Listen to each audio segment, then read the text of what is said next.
nombre de Dios y la patria, se abre la sesión.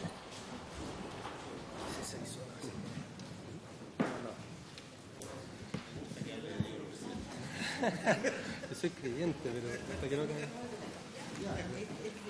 Bueno, las actas de las sesiones 5 y 6 quedan a disposición de las señoras y señores diputados. El acta de la sesión número 4 se da por aprobada. El señor secretario procederá a dar lectura a la cuenta. Gracias, presidente. Se ha recibido un oficio de la Dirección Nacional de Aduanas, mediante el cual responde en relación a las operaciones del Ejército de Chile sobre adquisición de materiales en zona franca y posteriormente se les pudiese haber otorgado una destinación distinta.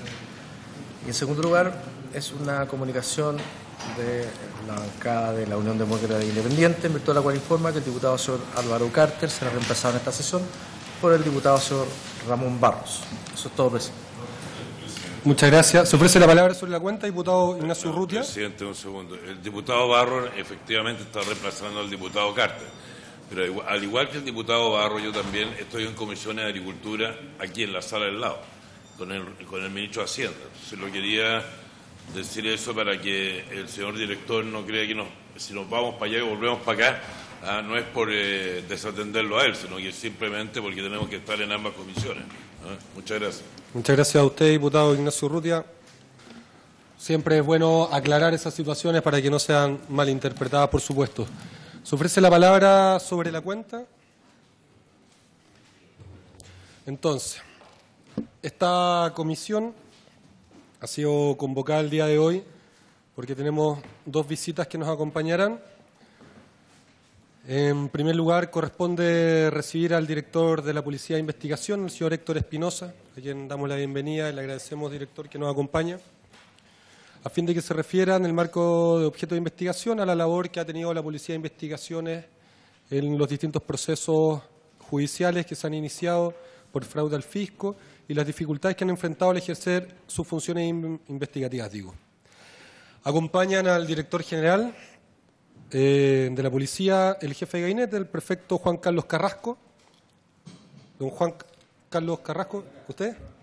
Muy buenas tardes. Y también el jefe de la Brigada Investigadora de Delitos Funcionarios, el comisario Pietro Hernández. Muy buenas tardes a ambos. Pietro Hernández, así es. Bueno, como habrá sido comunicado, director, por parte de la Secretaría de la Comisión, nosotros estamos indagando en torno a irregularidades, principalmente en las gestiones de compra, abastecimiento, aprovisionamiento del Ejército de Chile. Sabemos que en distintos procesos la Policía de Investigaciones ha cumplido distintas labores con diligencias, con peritaje, y para nosotros que queremos tener ciertos estándares dentro de los procedimientos y los procesos del Ejército mismo, es que quisiéramos conocer de parte de la Policía de Investigaciones cuáles han sido principalmente las dificultades con las cuales se han encontrado en las diligencias que han debido realizar para colaborar con los procesos investigativos. Estas dificultades son propias del sector público en general o aparecen particularmente dentro de las instituciones de las Fuerzas Armadas. El Contralor acá nos ha dado algunos hallazgos, observaciones, pero nos gustaría, aparte de la Policía de Investigaciones, que nos pudiesen ustedes principalmente poder detallar.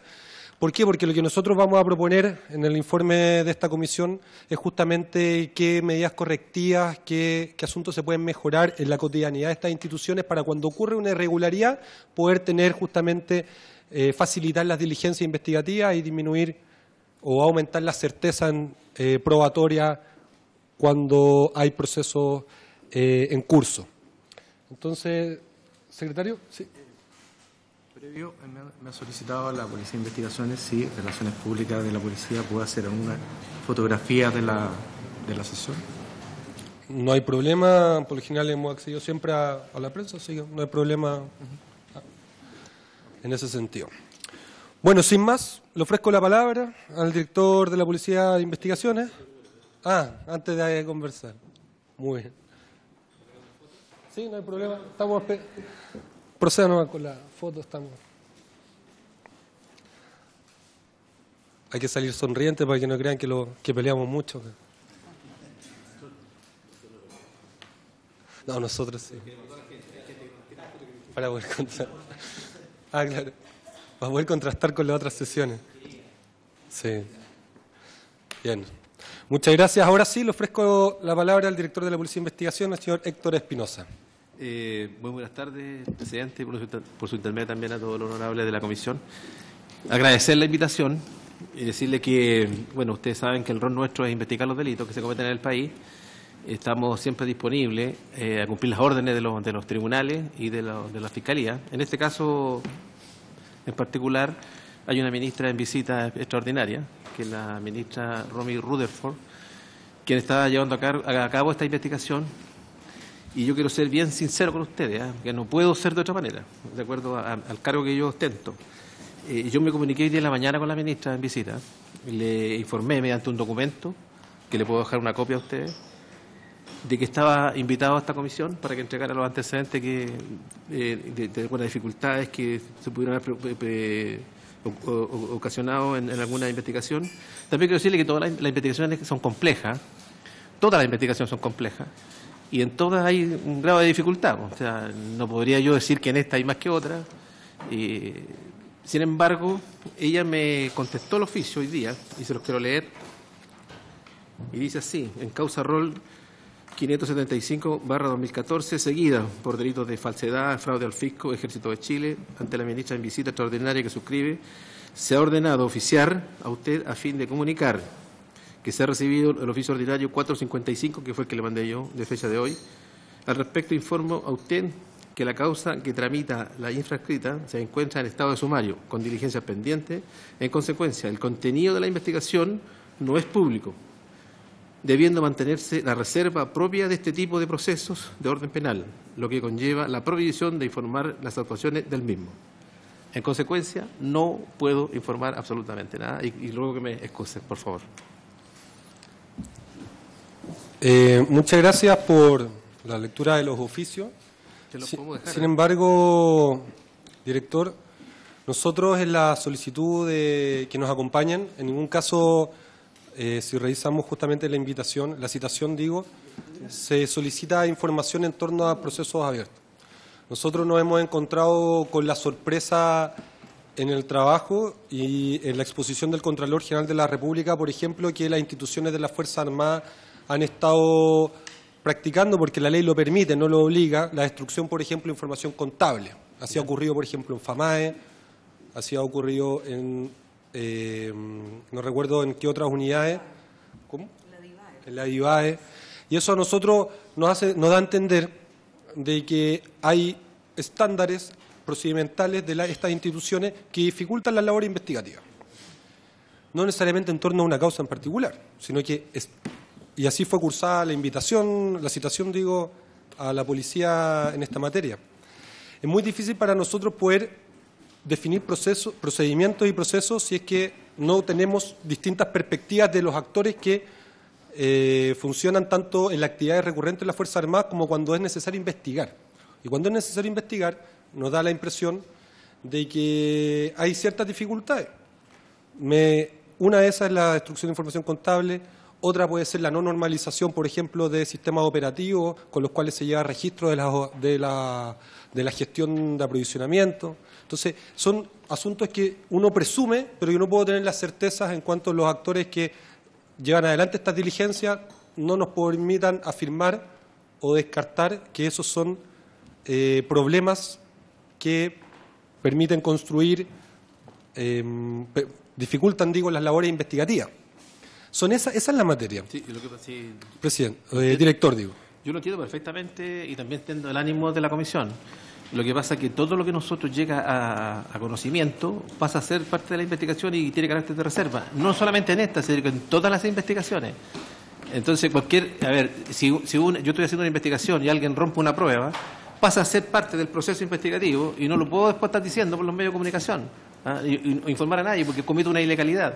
Y además tengo una prohibición escrita de no poder decir, porque yo entiendo, claro, cualquier cosa que puede causar una dificultad, pero no es del momento. A lo mejor habría que esperar el término del proceso y a lo mejor ahí poder decir las cosas que han causado, porque ahí va a ser ya público eso.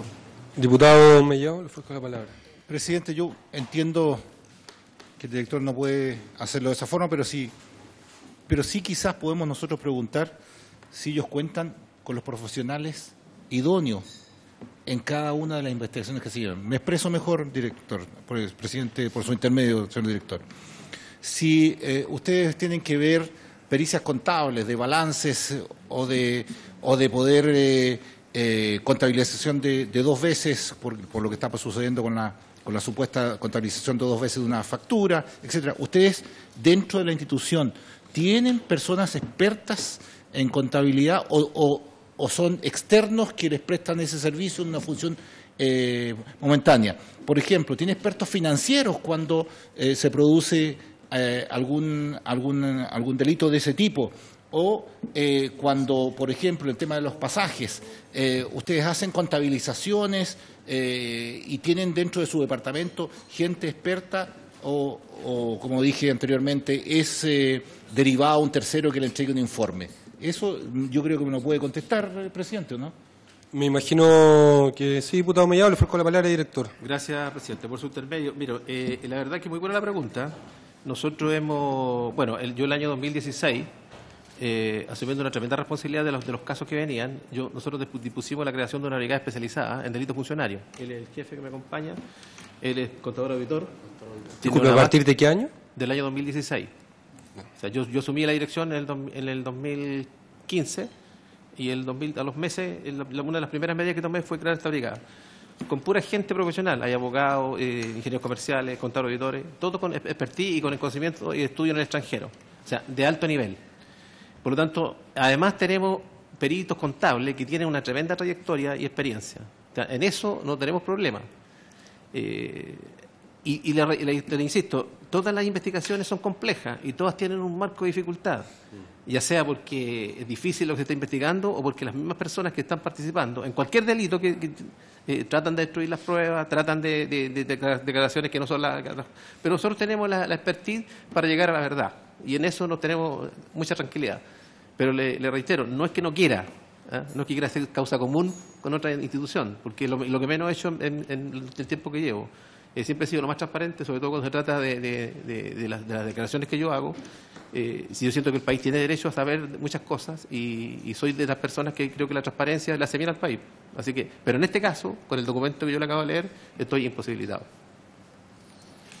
La diputada Carmen Hertz tenía la palabra, luego el diputado Leonardo Soto. Gracias, presidente.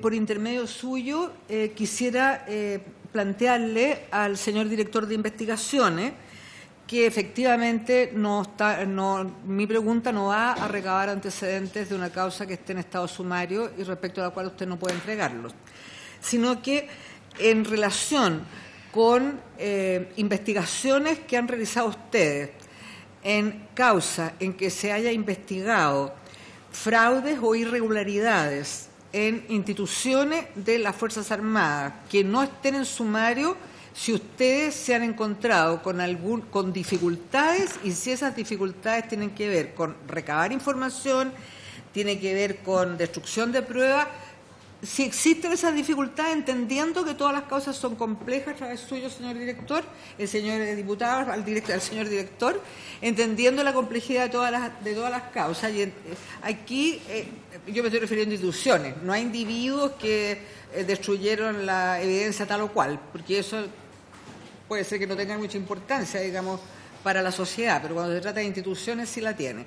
Entonces mi pregunta tiene que ver con dificultades que pudieran haberse encontrado ustedes en el marco de investigaciones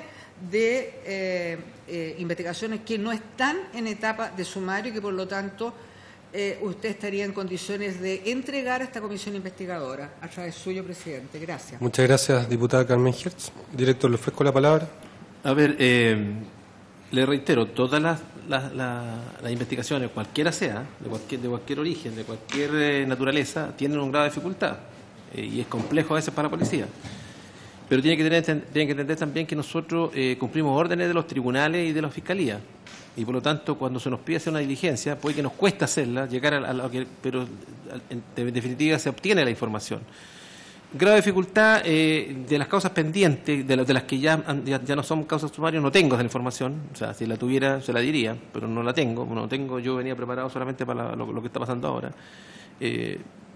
pero podríamos nosotros ver y hacerlo por escrito, si hay algún grado de dificultad, si es que lo hubiera, no lo tengo claro.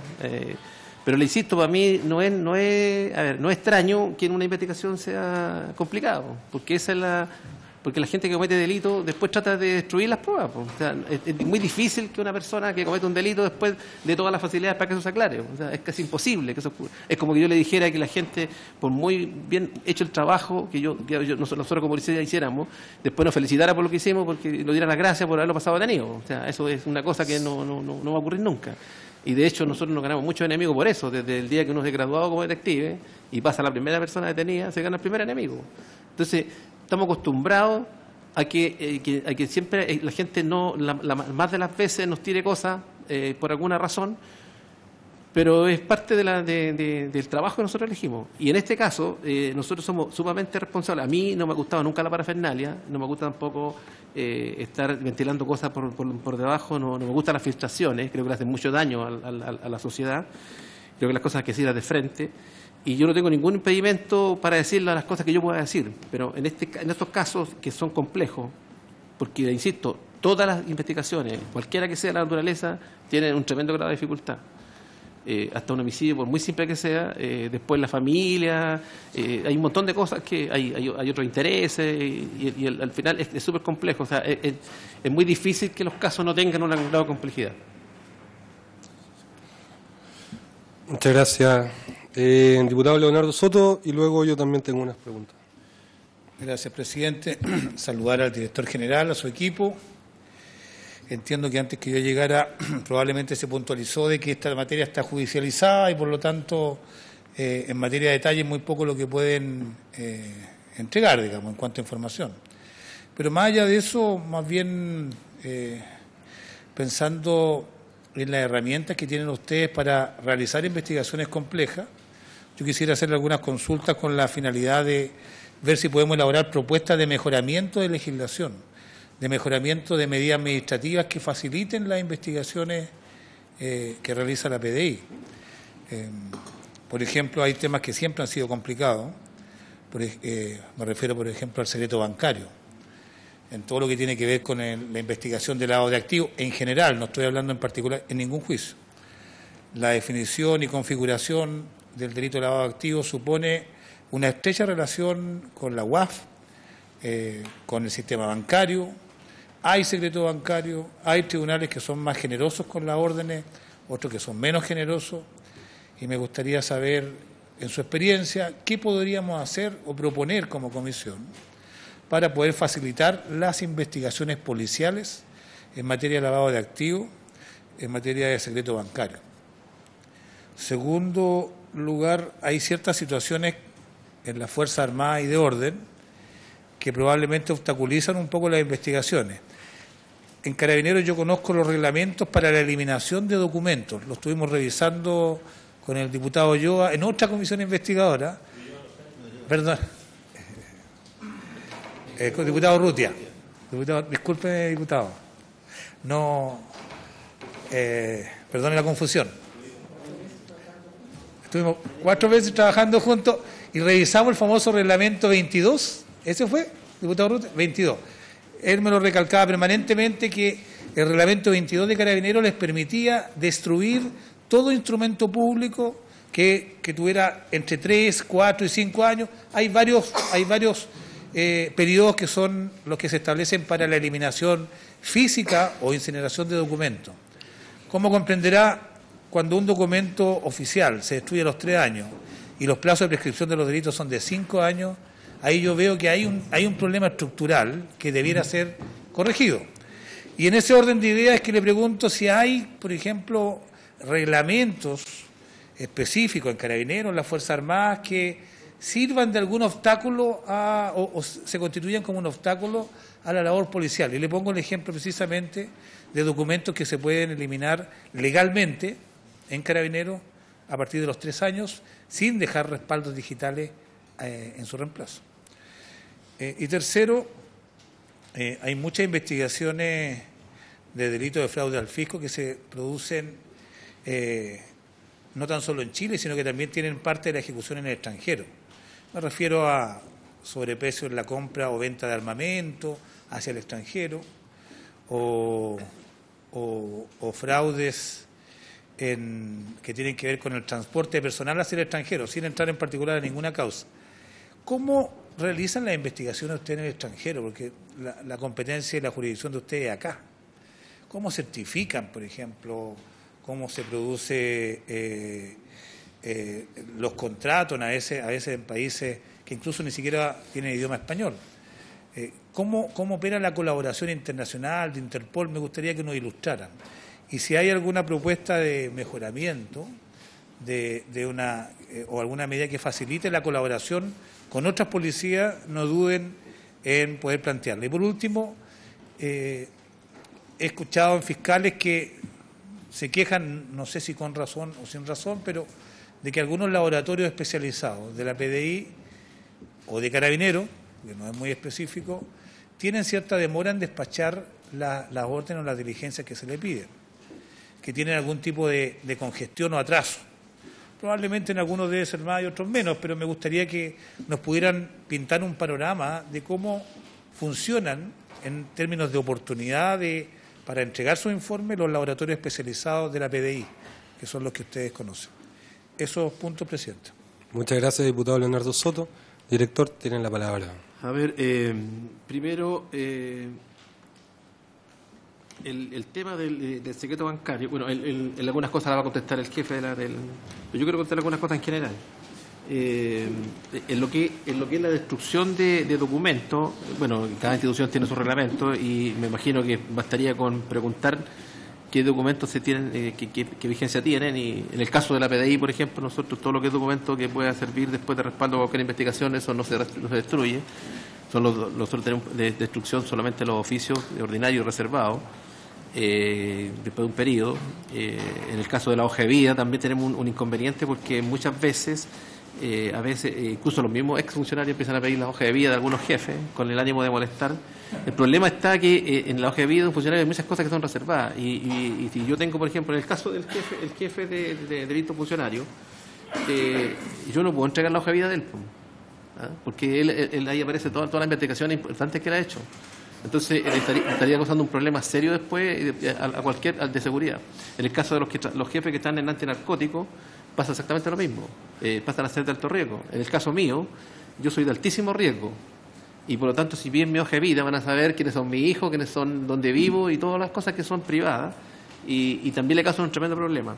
En esos casos sí tenemos resguardo de otra manera, que es a través de la ley de inteligencia, y nosotros dejamos resguardado de eso. Obviamente que si me lo pide un parlamentario, una persona, la Contraloría, no tengo problema en darlo, pero es cuando lo piden por ley de transparencia, algunas cosas que uno sabe que es para causarle daño a la persona.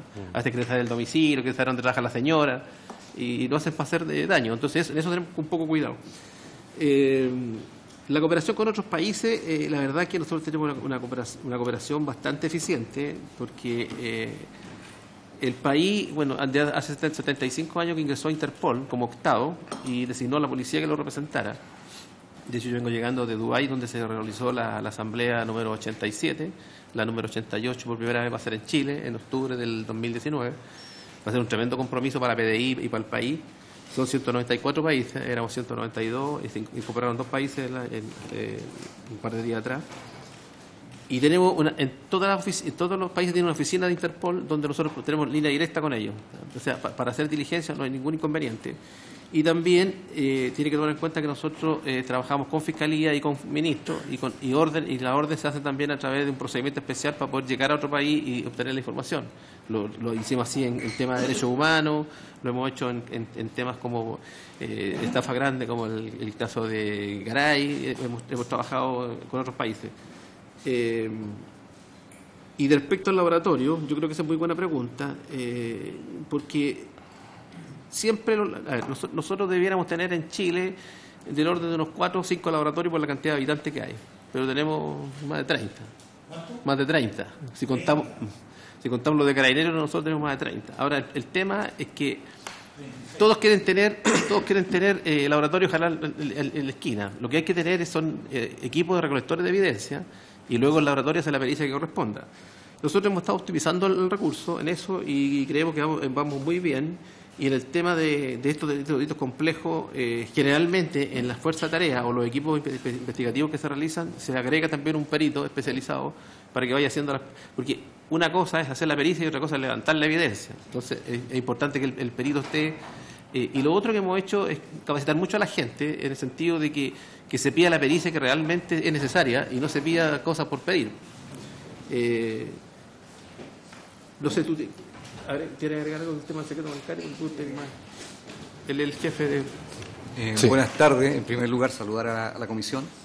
Bueno, respecto a lo que usted pregunta, que es el tema del secreto bancario, y ahí incluso incluiría el tema de la contabilidad, el mayor problema está dado porque, y no es solamente en Chile, es un tema que, si usted se va a los reportes de la ACFE, a nivel internacional, incluso los últimos reportes del 2018, los delitos de corrupción, ¿ya? Y sobre todo los que tienen que incluso ver con temas de mercado público, compras públicas, en promedio se denuncian después de los 2 años y medio, 3 años, y eso en los mejores tiempos, en los mejores espacios. Chile obviamente demora un poquito más. Entonces, si usted tiene una investigación donde ya han transcurrido 3 años entre el hecho y lo que se denuncia, y consideramos que la documentación contable y bancaria solamente permanece 6 años, ya nos encontramos con conseguir las evidencias en 3 años. Entonces, está dado por las complejidades que ya lo que es la regulación en cuanto al secreto bancario y en cuanto a lo que es la contabilidad, en cuanto al tiempo en que se pueden destruir, claro, tenemos un problema, porque de ahí transita la investigación. Y puede pasar un año más y nos encontramos que ya, obviamente, tenemos investigaciones que tienen más de 6 años, que obviamente la prescripción se acabó porque la investigación comenzó antes, pero nos encontramos que ya han pasado 5 o 6 años en temas contables y la información ya no está. Entonces, y tampoco se respalda digitalmente, ¿ya? Por otro lado, hay información contable que hoy en día, si bien se puede llevar en forma digital, todavía se lleva en papel. Y basta que un imputado o algún testigo diga, me entraron a robar, hace un acta y la documentación contable ya no está. Entonces, claro, hay problemas, pero en todas las investigaciones es igual. Eso es con respecto a eso. Ahora, respecto a lo que preguntó usted del extranjero, sí, ahí hay un problema porque no tenemos jurisdicción nosotros fuera del país. Y solamente tenemos que apelar a las buenas relaciones que podamos lograr a través de las instituciones, ya a través de la UCIES que pueda conseguir algo en el extranjero o a través de una carta rogatoria que los jueces puedan elevar. Entonces, pero eso demora porque la respuesta puede llegar en 1 o 2 años y a lo mejor el sumario ya se desarrolla. Muchas gracias, comisario. Diputado Soto. Un pequeño alcance respecto a lo que había planteado. Nosotros modificamos recién las sanciones asociadas a todos los delitos de corrupción, fraude al fisco, malversación del fondo, cohecho, etcétera, y establecimos una prescripción aún mayor que la que existía. Establecimos que la prescripción comenzaba a correr 5 años comenzaba a correr cuando el funcionario que cometió el delito sale de su cargo. Ahí comienza a contabilizarse la prescripción. Entonces es posible que un delito se comience a investigar 10, 15, 20 o hasta 30 años después. Porque se supone que mientras el funcionario estuvo activo, cometiendo el delito, y en la misma función de jefe, lo que hizo fue encubrir su delito. Y esa es la razón que comienza a correr la prescripción cuando deja el cargo. Sería interesante asociar entonces la eliminación de documentos con la sustitución digital. Yo creo que sería una medida que evitaría que el mismo funcionario elimine las pruebas que lo podrían incriminar cuando deje el cargo. Eso como sugerencia, presidente, si les parece a nuestros invitados. Diputada Carmen Hertz, ¿referente a lo mismo? Sí, una precisión. Gracias, presidente.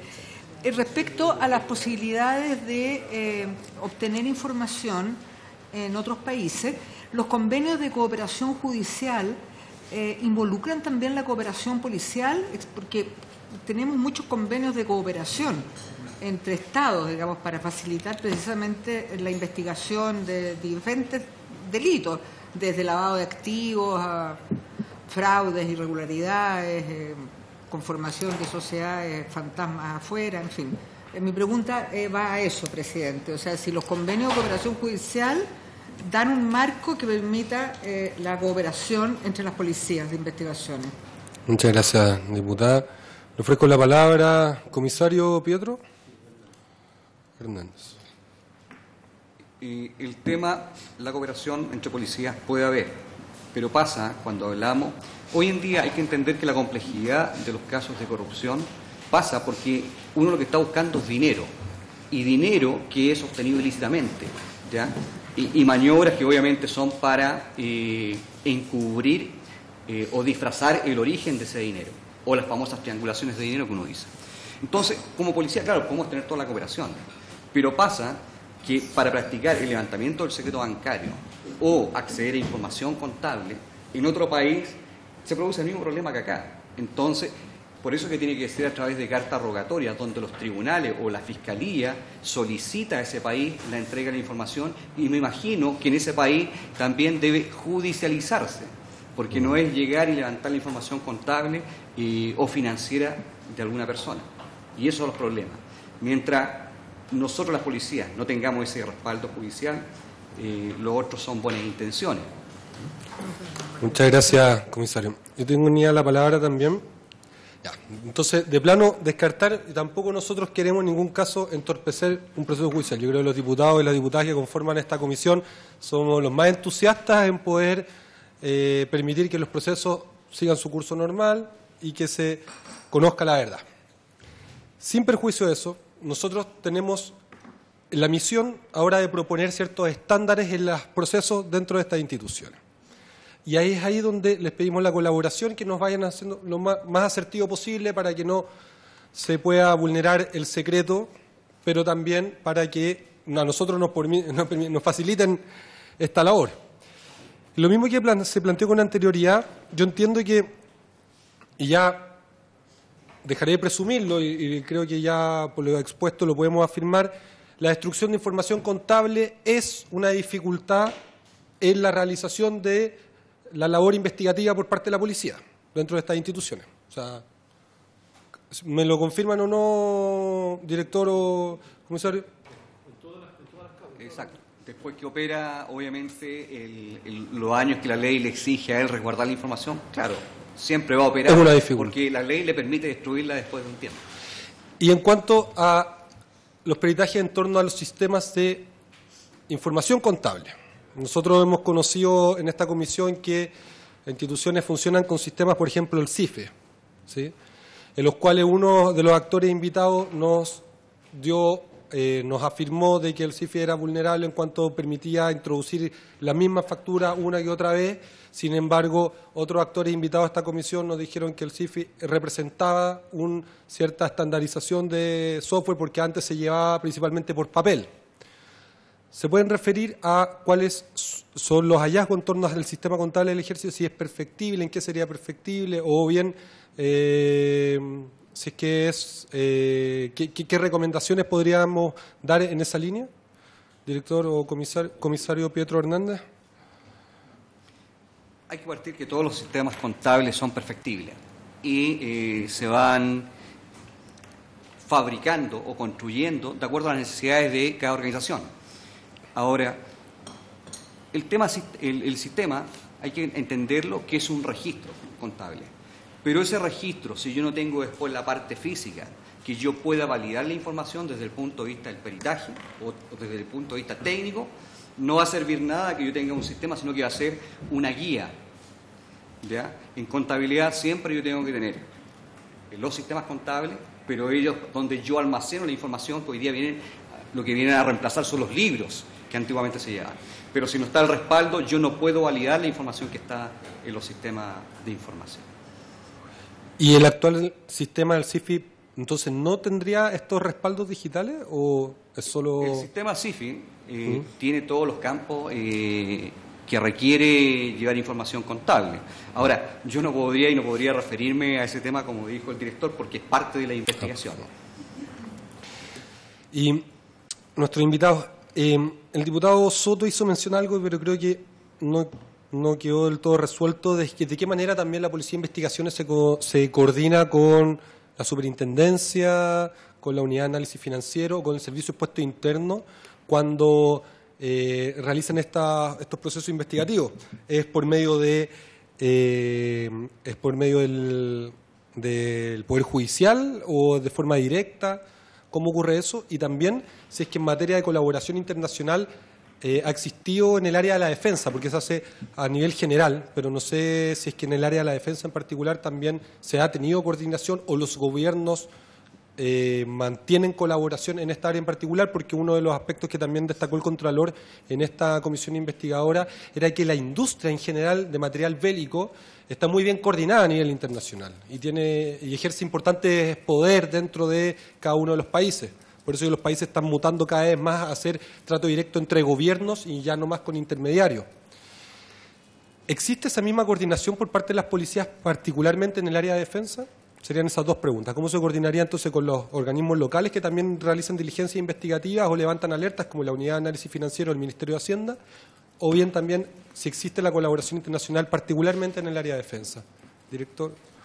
Sí, a ver, primero destacar que la policía no es una institución autónoma. O sea, yo no investigo, o yo como institución, nosotros no investigamos lo que nosotros queremos, investigamos lo que nos ordenan investigar. Y siempre que nos ordena investigar es con un documento. O sea, el fiscal, o en este caso los ministros de Corte, nos dan una orden para poder hacer diligencia. Y cuando necesitamos información, que nosotros, porque a veces el ministro o el fiscal el que requiere que se haga alguna diligencia, o en otras veces, la mayoría de las veces, es la proposición que hace el detective de lo que hay, de la diligencia que hay que hacer, está siempre respaldado por un documento. Y por lo tanto es muy difícil que se nieguen a entregar esa información. Y con el Servicio de Impuesto Interno tenemos una relación muy cordial. Nosotros entendemos también que ellos hay cosas que no pueden hacer, pero sí con un respaldo judicial o de alguna autoridad se pueden hacer. Cuando ya es más delicado se consideraría que hacerlo con una orden de un tribunal. Y en el caso de las coordinaciones con otros países respecto a la... generalmente las empresas de venta son casi las mismas. Lamentablemente se produce un problema porque en Chile tiene que haber un representante para obtener una compra, para el tema del asunto legal, de quién se hace responsable después de una compra importante. Y ahí son las comisiones las que se prestan para este tipo de cosas extrañas. En el caso de la BDI, nosotros hemos, para incorporar tecnología, lo que hemos hecho es mandar a hacer tecnología que nosotros nos acomoden, no lo que nos ofrece el mercado. Primero porque sale más barato y segundo porque es lo que a nosotros nos sirve. O sea, realmente nos ofrecen algún producto que realmente, claro, puede ser muy bonito en otro país, pero para Chile no sirve. Entonces lo que nosotros hacemos es que nos adecúen esa tecnología a lo que nosotros queremos. Y en eso hemos optimizado recursos y también hemos logrado ser mucho más eficientes en el gasto. Gracias, director. Ofrezco la palabra a los integrantes de la comisión. Diputado Soto. Solo una última pregunta respecto al secreto bancario. Yo entiendo que la ley protege el secreto bancario respecto de personas particulares. En esos casos ustedes están obligados a pedir una autorización judicial y solo ahí pueden acceder a las cuentas corrientes de una persona particular. En el caso de las cuentas fiscales, que son las que se administran los recursos del Estado, ¿existe el mismo tratamiento que si fuera una cuenta particular o ustedes pueden tener acceso directo con la autorización de los jefes de servicios pero sin pasar por la vía judicial? Y lo estoy viendo en perspectiva de cómo facilitar la investigación de delitos funcionarios. Pero desconozco de verdad cuál es el procedimiento que hoy día se sigue respecto de cuentas fiscales. Y si me permiten también, si es que hay alguna otra particularidad en las instituciones de las Fuerzas Armadas referente a lo mismo justamente. Comisario, porque usted, dentro de los delitos funcionarios, me imagino que está todo. Entonces, probablemente hayan particularidades dentro de estas instituciones que como la que plantea el diputado Soto, posiblemente que también sean excepcionales en el área de la defensa. Bueno, partir aclarando que nosotros no vemos todos los delitos funcionarios. Hay delitos funcionarios, nosotros vemos solamente aquellos que atentan contra la probidad administrativa, los de corrupción. ¿Ya? No quiere decir que la policía no los ve los demás, pero a través de otras brigadas solamente están los casos que tienen que ver con fraude al fisco, malversación, cohecho, negociación incompatible, tráfico de influencia, y que tiene ciertas complejidades donde hay que hacer auditoría, levantamientos patrimoniales y financieros.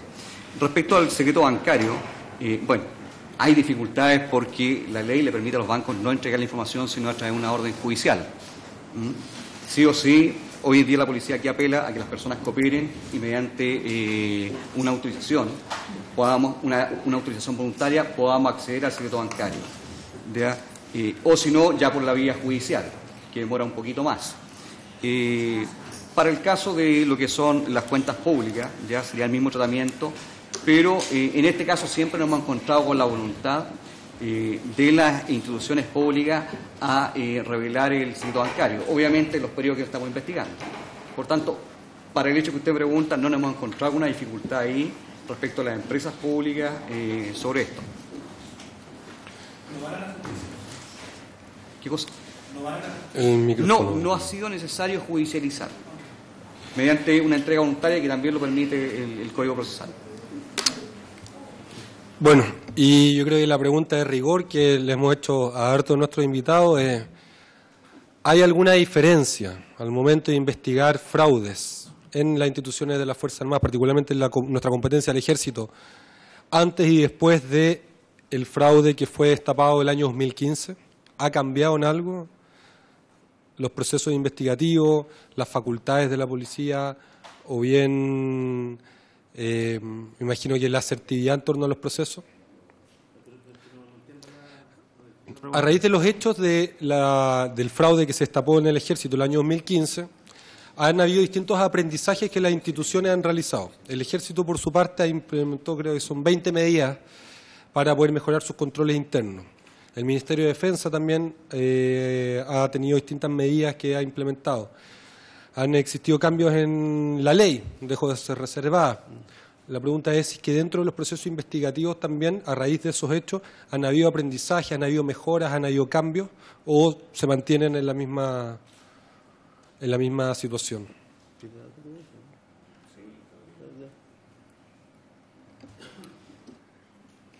Respecto al 2015. Lo bueno que en temas financieros y contables, y sobre todo de auditoría y control interno, siempre es una escuela.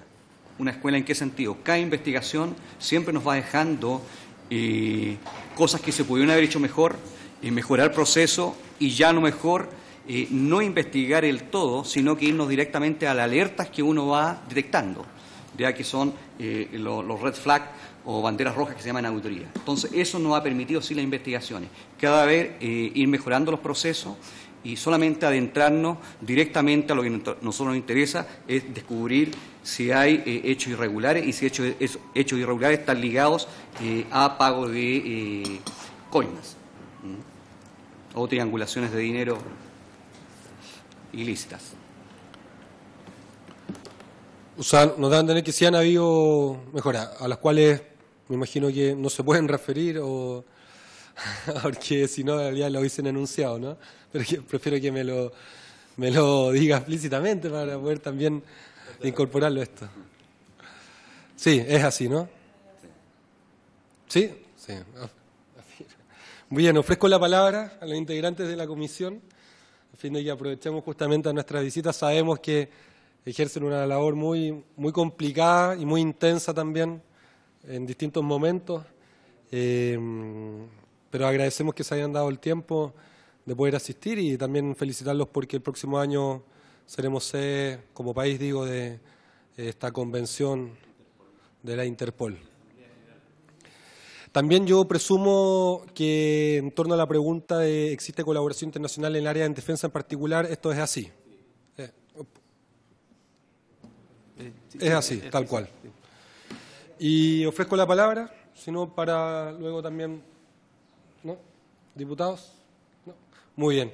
Entonces agradecemos, director, su presencia, sin perjuicio de que nos pueda remitir, en caso de considerarlo necesario, mayor información, sobre todo en la orientación que nosotros le estamos dando al trabajo de esta comisión, para poder mejorar los estándares en los procedimientos y en las gestiones que se realizan dentro de la institución de las Fuerzas Armadas con el uso de los recursos públicos y las compras y aprovisionamiento. Yo quisiera solamente, por su intermedio, presidente, agradecer la invitación y aprovechar la oportunidad para pedirle que nos ayuden a cuidar la PDI. Nosotros ya hemos cumplido 85 años de poco. Hemos pasado de una institución muy desprestigiada, hace más de 20 años atrás, a lo que tiene hoy la PDI, que no es mía, es de todos los chilenos. y cuesta mucho mantenerse, y por eso que les pido que por favor cuando tengan alguna información, primero me la verifiquen conmigo y después no hay problema si después no soy capaz yo de decir la verdad, pero yo siempre voy a decir la verdad porque muchas veces salen voladores y cosas sin fundamento que lo único que hacen es desprestigiar y después hay que estar aclarando. Entonces les pediría que si es que tienen alguna información de nosotros, que por favor nos ayuden a poder cuidar porque todas las policías del mundo tienen dos problemas, uno que es la corrupción y lo otro que es el abuso de la fuerza.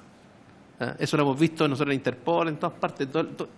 Y Chile se caracteriza porque la PDI ha ido siempre de menos a más. Hoy día tenemos una policía muy profesional, tenemos una gran cantidad de jóvenes que quieren entrar a la institución, hemos hecho muchos cambios internamente y es un trabajo que venimos haciendo hace 20 años. O sea, no es un trabajo mío. Entonces, y somos absolutamente profesionales. Eso es lo que queremos ser. Queremos ser un referente nosotros, no solamente para Chile, sino que para otros países. Estamos ayudando incluso en la formación en otros países. El modelo nuestro se está copiando. Y por eso les pido que nos ayuden, porque yo creo que ustedes tienen mucho que decir. De repente, si hay cosas que creen que las estamos haciendo mal, que nos digan. Y nosotros con mayor agrado vamos a tratar de corregir y enmendar el rumbo. Así que muchas gracias por la oportunidad. Muchas gracias a usted, director. Y en el mismo ánimo, nosotros también nos encontramos muy disponibles para poder recibir recomendaciones, propuestas o inquietudes de parte de la institución. Así que, bueno, despedimos al director de la Policía de Investigación, el señor Héctor Espinosa, acompañado de su jefe de gabinete, el prefecto Juan Carlos Carrasco, y el jefe de brigada investigadora de delitos funcionarios, comisario Pietro Hernández. Muchas gracias y suspendo la sesión un minuto para luego recibir al director nacional de aduana.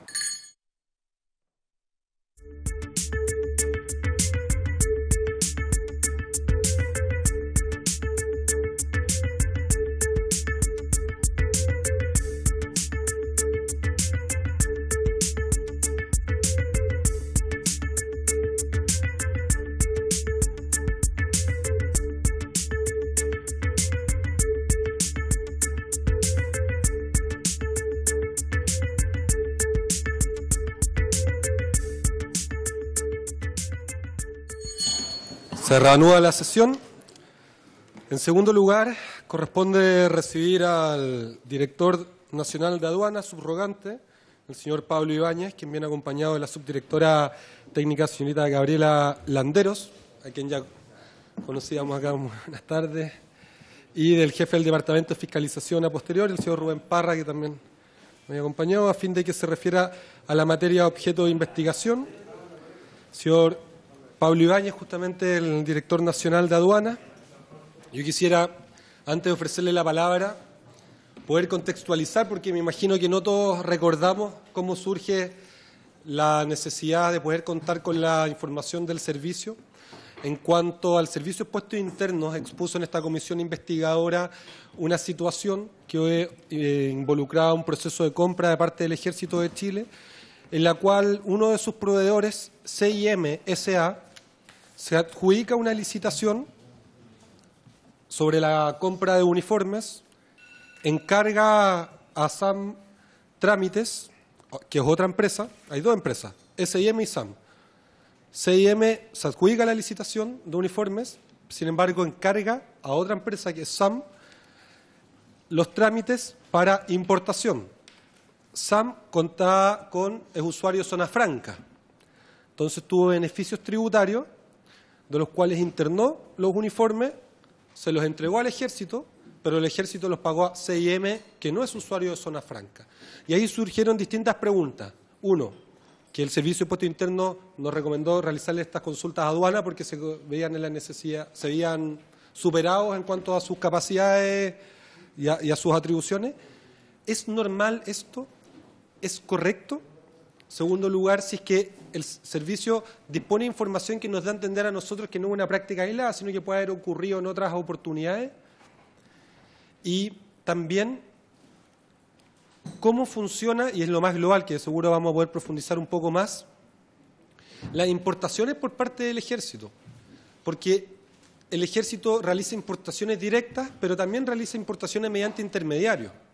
Entonces, si es que esos intermediarios también se apegan a los beneficios tributarios que se apega al Ejército al momento de realizar las importaciones. Son estas distintas asuntos que motivan justamente su presencia acá.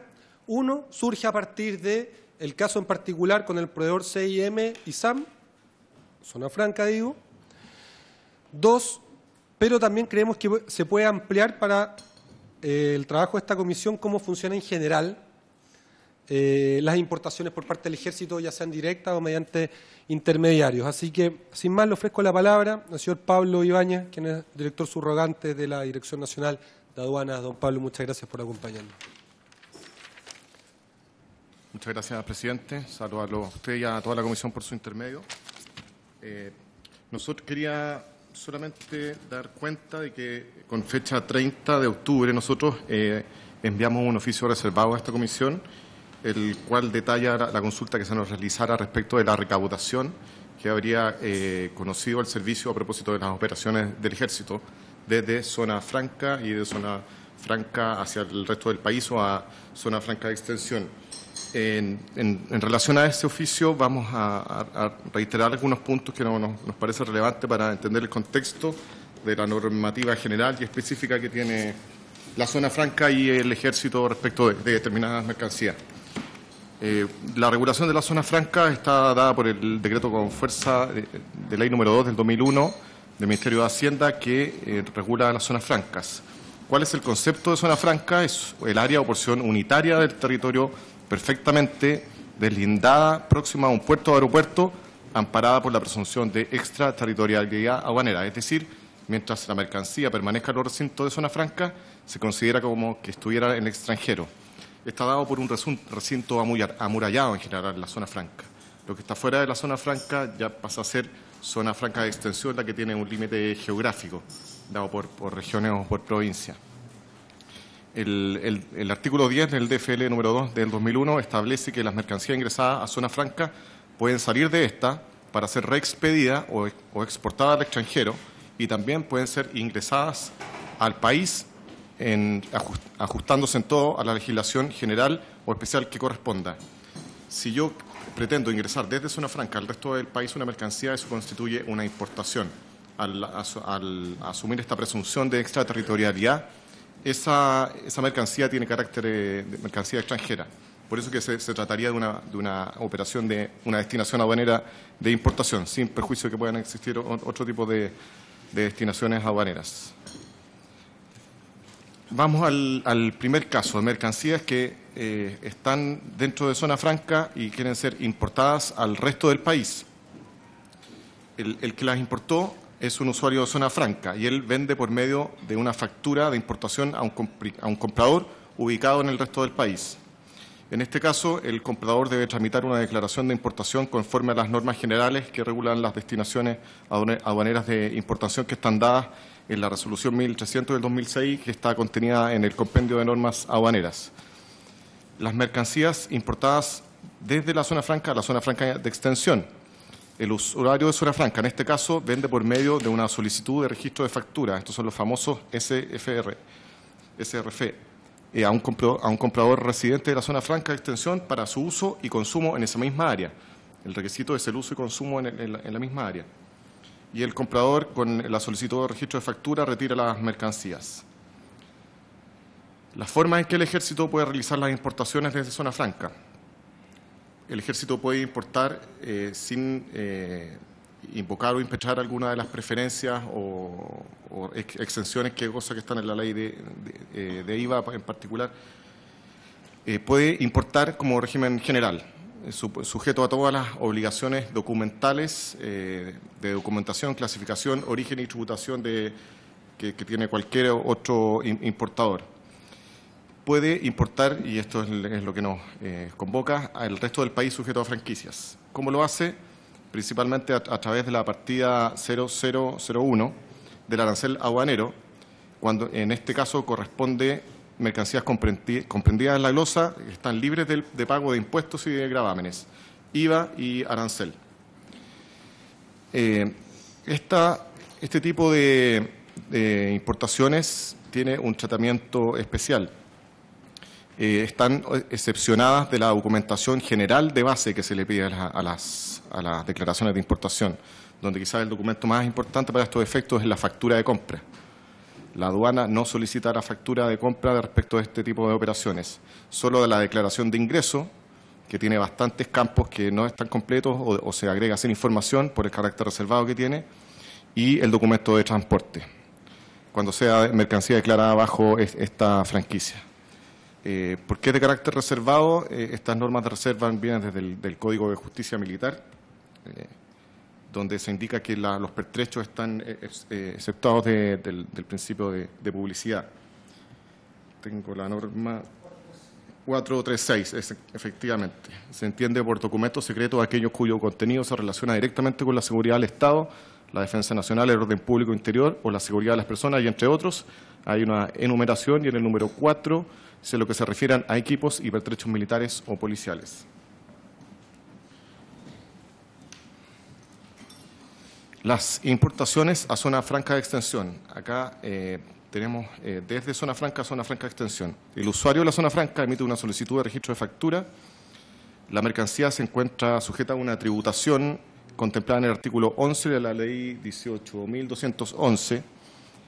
Se trata de un impuesto que es variable, que dura 12 meses en cuanto a su tasa. Se va modificándose de acuerdo al comportamiento que tiene el arancel, que al día de hoy es de un 0,48%. Ese es el impuesto que se paga cuando se importa desde la zona franca a zona franca de extensión. El impuesto opera como una especie de IVA en el cual tiene que pagar el comprador, pero retiene el vendedor ese monto. Y la mercancía debe ser, como yo lo había dicho, usada y o consumida en la zona franca de extensión. Si esa mercancía quiere ser ingresada o pretende ser ingresada al resto del país, hay que tramitar una importación. Incluso se puede imputar a la importación el pago de este impuesto previo, pero es una importación ya de régimen general. ¿Cuáles son las operaciones y montos girados o recaudados entre el 1 de enero del 2016 y el 30 de septiembre del 2018? Acá nosotros en el oficio hicimos la aclaración. La aduana es un servicio que gira o liquida impuestos, no recauda. La recaudación es de competencia y de cargo de la Tesorería General de la República. Pero estos son los giros que hemos emitido nosotros con ocasión de estas operaciones. Respecto de mercancías adquiridas en zona franca y enviadas al resto del país, sujetos a la franquicia 001, esto es las que están acogidas a la reserva y a secreto y que son pertrechos, tenemos 499 operaciones en que no hay ningún impuesto de girado, por las razones que ya vimos, por la exención expresa que hay en la ley de impuestos, de IVA y de aranceles. Respecto de las mercancías adquiridas en zona franca y enviadas a zona franca de extensión, tenemos 338 operaciones que suman un total de $13.530. En el caso 1, para reiterarlo, a operaciones de importación declaradas bajo la partida 0001, por lo que no existe recaudación, y en el número 2 es el artículo 11 de la ley 18.211. Respecto de las mercancías adquiridas en zona franca y enviadas al resto del país, acá están los RUT. Solamente una fue realizada por el Ejército de Chile, Dirección de Logística, pero casi el 100% corresponde al Comando de Apoyo de la Fuerza Comando de Apoyo de la Fuerza del Ejército. Acá tenemos el detalle de las operaciones de las mercancías adquiridas en zona franca y enviadas a zonas francas de extensión por RUT. Y están también distinguidas la SOFRI de Iquique, la zona franca de Iquique, y lo que corresponde a la zona austral. Ustedes pueden ver, el Ejército de Chile, Cuerpo Militar del Trabajo, solamente tiene operaciones, tiene operaciones en ambas zonas francas. Ahí está el desglose, eso también lo indicamos en el oficio.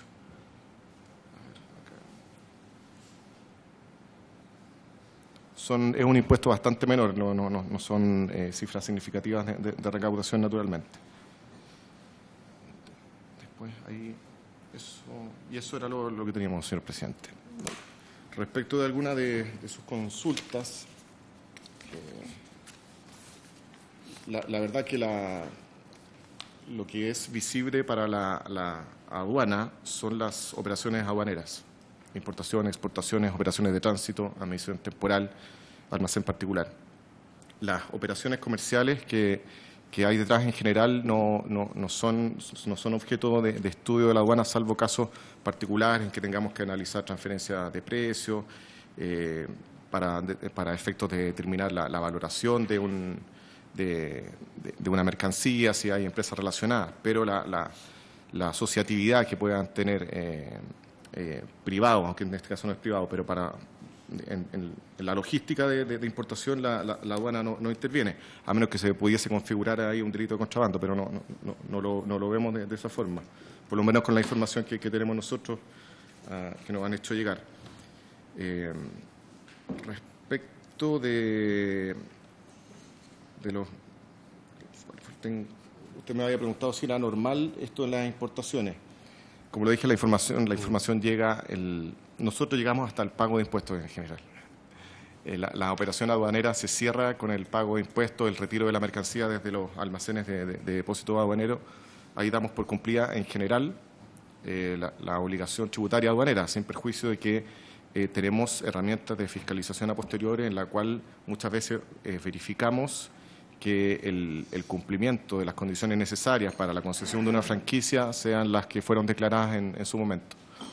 El sistema de aduana, como la mayoría de nuestro derecho, opera bajo la presunción de buena fe, así que aplicamos la fiscalización, tanto en línea, que también lo hacemos, tenemos una línea de auditoría a posteriori para verificar el cumplimiento real de la franquicia. Eso lo hacemos con la franquicia discapacitados, franquicia de bienes de capital. Tenemos distintos programas de fiscalización al respecto. Respecto de la información de los proveedores que usted citó, CIM y SAM, la verdad no hemos recibido ninguna denuncia o requerimiento en particular y específico de estos proveedores o empresas. Tenemos los datos nosotros en general de los si ellos tienen operaciones aduaneras, nosotros tenemos esos datos, pero ahora en este momento no los tenemos disponibles como para emitir algún pronunciamiento al respecto. Es importante, si recordamos la modificación del año 2004, cuando teníamos una definición de los pertrechos en términos bastante amplios, decía los pertrechos de propiedad del Estado. Poco antes de esa ley hubo casos que se estaban... La verdad que la interpretación que se había hecho, y ustedes lo pueden ver en el mensaje de la ley 19.924, apunta que se había cuestionado bastante incluso la interpretación del director de aduana del concepto de pertrecho. Hoy en día está bastante acotado el concepto de maquinaria bélica, está el pertrecho como una de las referencias más, pero está bastante acotado el tipo de mercancía, está también definido de mejor manera el objetivo, de manera que tenemos un mejor régimen legal que acota bastante las mercancías que pueden ser objeto o calificadas como pertrechos. Por otra parte, el decreto ley 480 de 1974, en el artículo siguiente, establece la obligación de los funcionarios de aduana de mantener la reserva o secreto de las operaciones que intervengan cuando revisen este tipo de operaciones. La aduana puede revisar estas importaciones y lo hace y lo ha hecho. Pero los funcionarios tienen incluso penas privativas de libertad que están definidas en este decreto de ley, que tiene por objeto resguardar el secreto que establece la ley. Eso, señor presidente, quizás se me olviden algunas de las cosas que me dijo al principio, pero podemos acá recibir sus consultas. Gracias, don Pablo Ibáñez, director nacional de aduanas subrogante. Yo tengo algunas consultas y también ofrezco para anotar también a quien quiera inscribirse. Perfecto. Me permiten comenzar por que va en relación que aclara harto su exposición los antecedentes que entregó el Servicio de Impuestos Internos. Voy a volver al caso particular porque creo que ejemplifica la posible irregularidad que pudiese haber estado ocurriendo. El Ejército adjudica una licitación a CIM, una empresa que no es usuario de zona franca. CIM solicita la importación a una empresa SAM que es usuario de zona franca. SAM importa, entrega esos uniformes a un regimiento que está en zona franca extendida. Sin embargo, quien le paga a SAM no es el ejército, sino que es CIM. Entonces, este enredo lo quiero llevar a la siguiente pregunta. En un caso de esas características, ¿quién resultaría ser beneficiario del no pago de los aranceles de importación? ¿Es el que al final utiliza el uniforme, que vendría a ser el regimiento que está en zona franca extendida, o bien el que pagó por esa importación, que vendría a ser CIM? En el registro, ¿cómo debería salir? Porque lo que acá me da a entender, y una de las posibles hipótesis sería, bueno, CIM utiliza a SAM como importadora para acceder a los uniformes a un menor costo, pero al final de cuentas, él paga por eso. O sea, en el papel de salida debiese haber sido que la persona que estaba comprando eso no está en zona franca extendida, porque CIM está acá en Santiago. Sin embargo, se dice que el usuario final es alguien que está en el regimiento, que está en zona franca extendida. Me voy a entender, porque es un poco compleja la situación, sí. Y en ese caso, entonces, ¿quién debiese llevar el beneficio? ¿El que paga o el que utiliza el producto importado? Director, si nos puede aclarar eso en particular. ¿Sí? ¿Parece? Podemos, dependiendo del ánimo de la comisión en torno a preguntar, cuando somos muy animosos acumulamos preguntas y... Perfecto. Si quiere, ¿vamos con esta, le parece?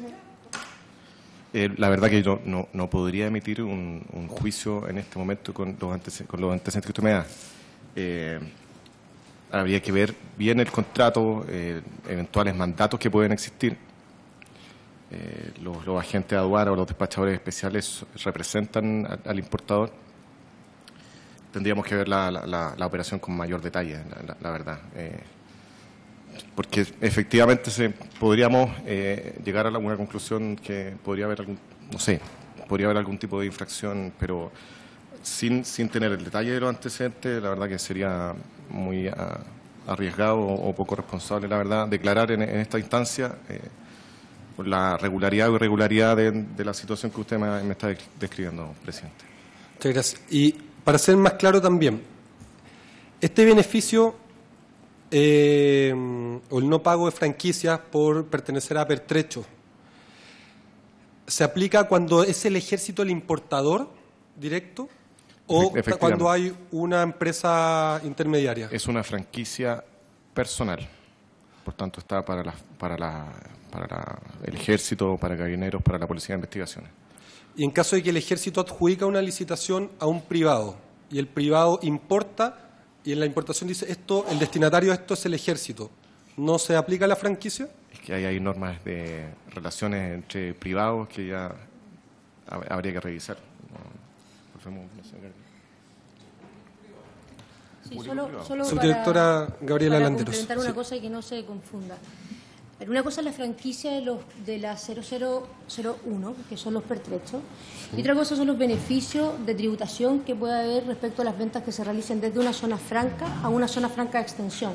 Y creo que esa parte es importante no distinguirla, no confundirla. Cada vez que el ejército hace importaciones, obviamente ellos tienen apoderados especiales y por lo tanto saben cuál es el mecanismo o cuáles son los beneficios que la ley les franquea para poder obtener beneficios, que es lo que haría en el fondo cualquier importador bien asesorado.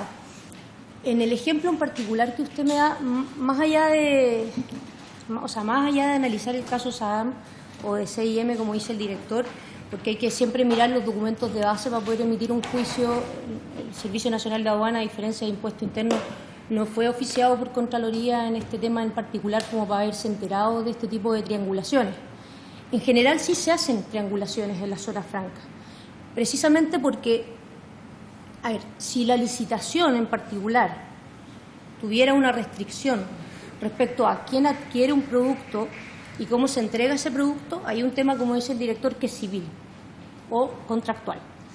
Desde el punto de vista aduanero propiamente tal, una cosa es los beneficios que la ley le da a un usuario de zona franca para poder realizar ventas como usuario de zona franca que van a tener, obviamente, ciertas franquicias.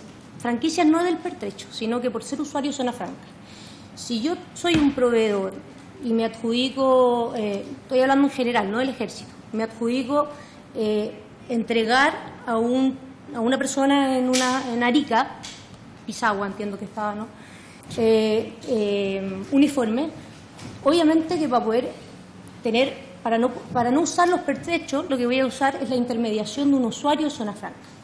Si CIM, que es el caso que usted pone, no es usuario de zona franca, él no puede vender con beneficios tributarios, porque para poder vender con beneficios tributarios y solo pagar el impuesto, el 0,98 que dice el director, tiene que ser usuario.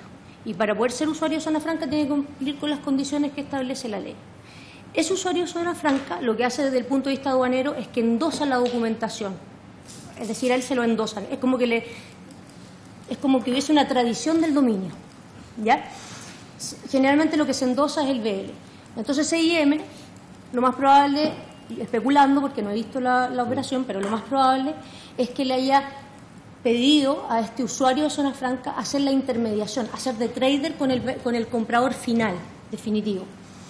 Esa venta, de acuerdo a las leyes de impuesto interno, a esa normativa, tienen que hacerse de acuerdo a una forma de facturación que es el CRF, ¿ya? Que es un documento, de ahí tenemos ciertas dudas entre el impuesto interno y la aduana de cuál es la naturaleza jurídica, si es un documento aduanero, si es un documento tributario, pero esa es la forma en que registran la factura.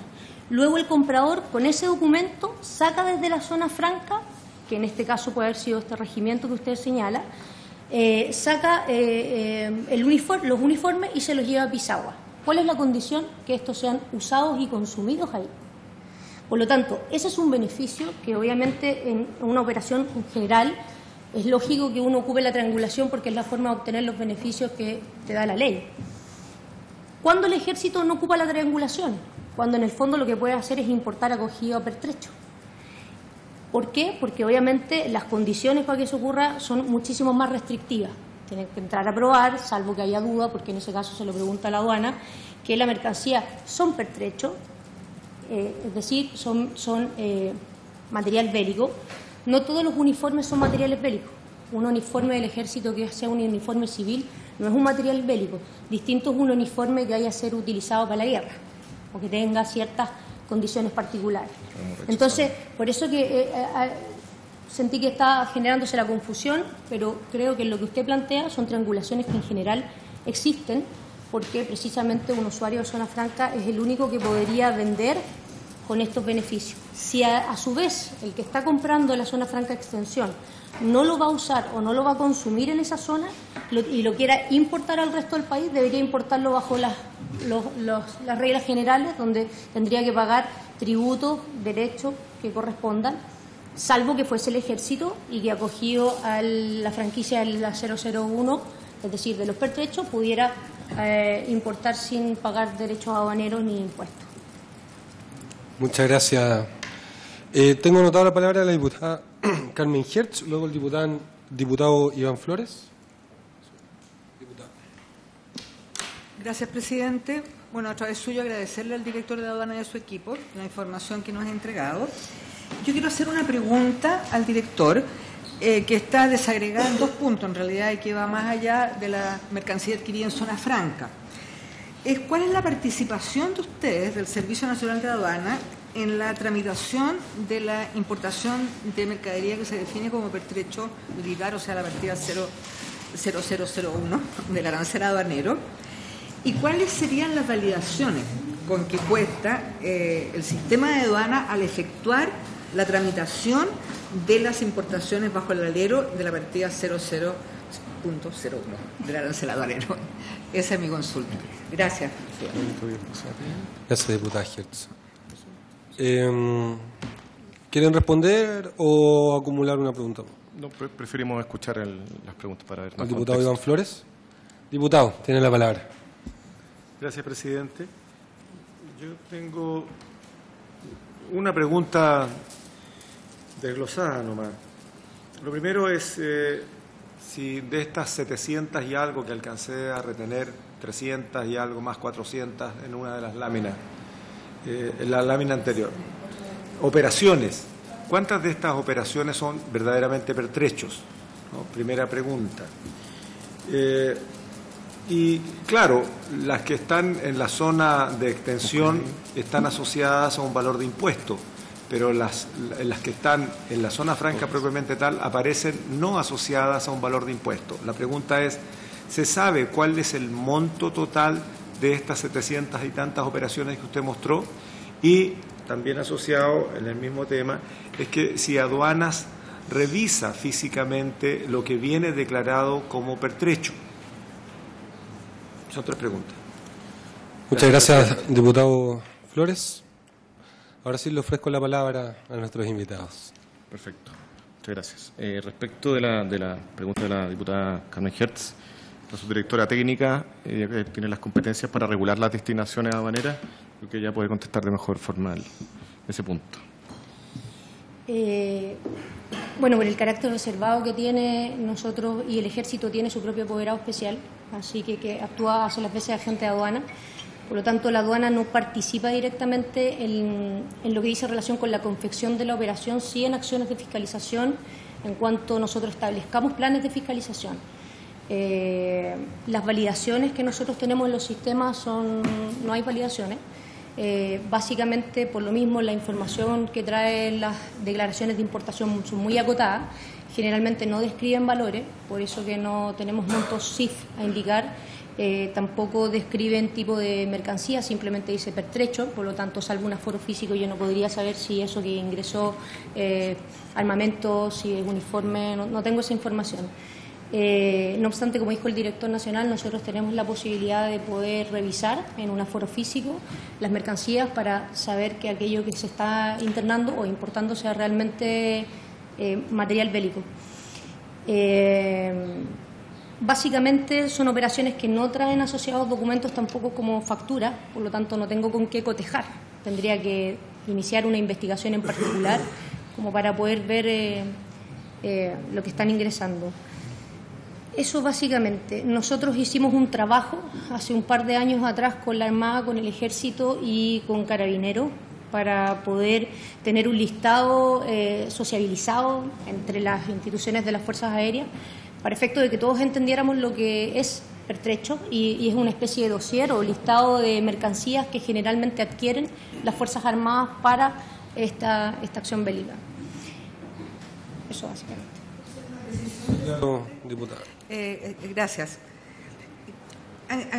En este escenario, digamos, en que no existen, por el carácter reservado que usted señala, ¿no es cierto?, los mecanismos por parte de aduana para fiscalizar, ¿a quién le correspondería la fiscalización? ¿A quién? ¿Al Ejército mismo?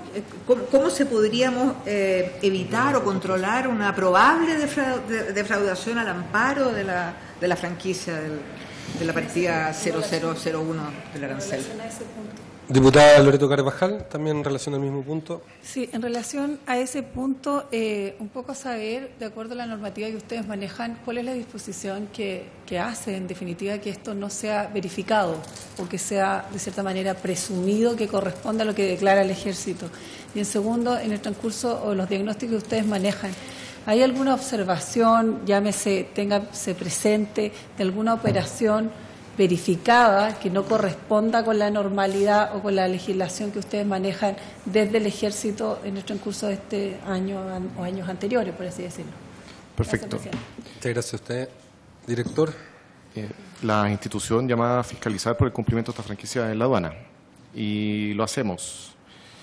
En general tenemos programas, como lo había dicho, de fiscalización de distintas franquicias o de distintas operaciones.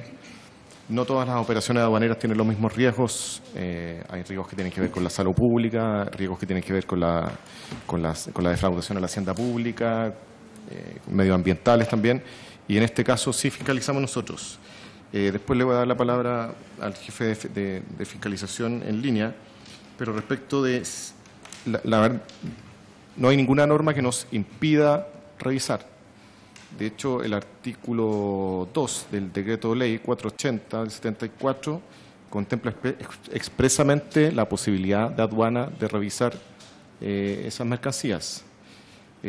Establece una notificación previa solamente al Ejército para realizar estas operaciones Y además acá está la sanción a los funcionarios de aduana que divulguen o entreguen la información que obtienen de esta operación. Pero si realizamos estas operaciones, somos los llamados a hacerlas. En general, la aduana opera en todas las aduanas del mundo bajo los criterios de selectividad. La revisión física no es la regla general, son variables los porcentajes de revisión física en el mundo. Las aduanas modernas apuestan a realizar una revisión no en la línea, sino que postergarla a un momento posterior, después, digamos, para no obstaculizar el comercio. Por eso que hay programas de revisión a posteriori. Rubén, si el presidente se me deja. Sí, claro. Luego yo también tengo una pregunta. Buenas tardes. Don Rubén Parra, jefe del Departamento de Fiscalización. Sí, muchas gracias. Bueno, tal como comentaba el director, el servicio dispone de una serie de planes de fiscalización. En el ámbito de lo que es esta materia en particular, tal como ocurre con diferentes operaciones de importación, el servicio aplica lo que es un sistema de selectividad. Voy a hablar primero de lo que corresponde a lo que es la fiscalización en la línea, en un punto de control, en un puerto, un aeropuerto. Y ahí lo que aplica es un sistema de selección, ¿no es cierto?, donde diferentes parámetros seleccionan operaciones de riesgo. Y en ese caso existen operaciones de las cuales del grupo que presentó el director fueron revisadas físicamente. ¿Y en qué consiste esa revisión? Consiste básicamente en que el funcionario, bajo el secreto de lo que decía nuestro director respecto del secreto de esa operación, el fiscalizador lo que hace es abrir el contenedor, constatar la mercancía, verificar con el documento que exista de base, ¿no es cierto?, y verificar que en definitiva corresponda a lo que se está declarando, ¿ya? Como dice también nuestro director, esa no es la regla general. En el mundo, las aduanas modernas tienden a fiscalizar un porcentaje bajo respecto a lo que es la fiscalización en la línea, ¿ya? ¿Y eso por qué? Porque se tiende, ¿no es cierto?, hoy día a desfasar y generar una fluidez del comercio, pero también sin descuidar los canales de fiscalización, y por eso también hay programas de fiscalización ex post, donde la aduana realiza una serie de verificaciones, revisiones documentales a posteriori, investigación, etcétera. Y eso le permite también tener un segundo canal, o bien el servicio fiscaliza a través del punto de control que esté pasando la mercancía, como digo, se constata a través de un programa de fiscalización de lo que son las selecciones físicas o documentales en la línea, o bien a través de un programa de fiscalización que tiene y dispone el servicio, en este caso particular, un programa de fiscalización asociado a lo que son los pertrechos. Existe hoy día un programa de fiscalización en el cual distintas ramas de las Fuerzas Armadas y de Orden y de Seguridad son revisadas documentalmente de forma a posteriori. ¿Ya? Esos básicamente los dos canales, un canal de revisión en física y en línea, por lo tanto la respuesta es sí, el servicio realiza revisiones físicas, ¿no es cierto? Y también un canal de fiscalización ex post, donde finalmente el servicio, pudiendo no ser las mismas operaciones, pueden ser otras operaciones aduaneras, revisa documentalmente que corresponde la documentación. Muchas gracias. Yo me había anotado.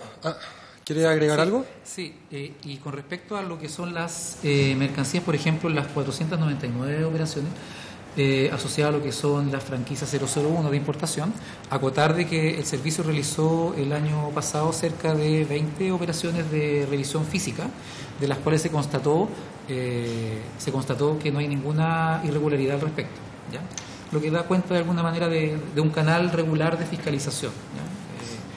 Con respecto a esas fiscalizaciones, como preguntaba usted, físicas. Muchas gracias. ¿Referente a lo mismo, que también tiene la palabra el diputado Flores? Sí, gracias. Solo preguntar, porque llama la atención, ustedes dicen que generaron una suerte de protocolo para definir qué era pertrecho, digamos, en todas las ramas de las Fuerzas Armadas. ¿Y a qué obedece aquello?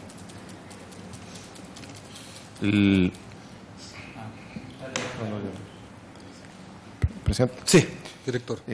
Efectivamente, antes de la ley 19.994, el concepto de pertrecho era genérico, pero tuvimos el caso, si todos recuerdan, de los muebles de Ratán, que generó la necesidad de regular de mejor manera y de manera más acotada, restringida y específica lo que constituían los pertrechos en general. Eso está definido en la nota legal del arancel y en la propia ley que le hago mención. Y desde el inicio de la ley o antes se verifican esas operaciones, se fiscalizan.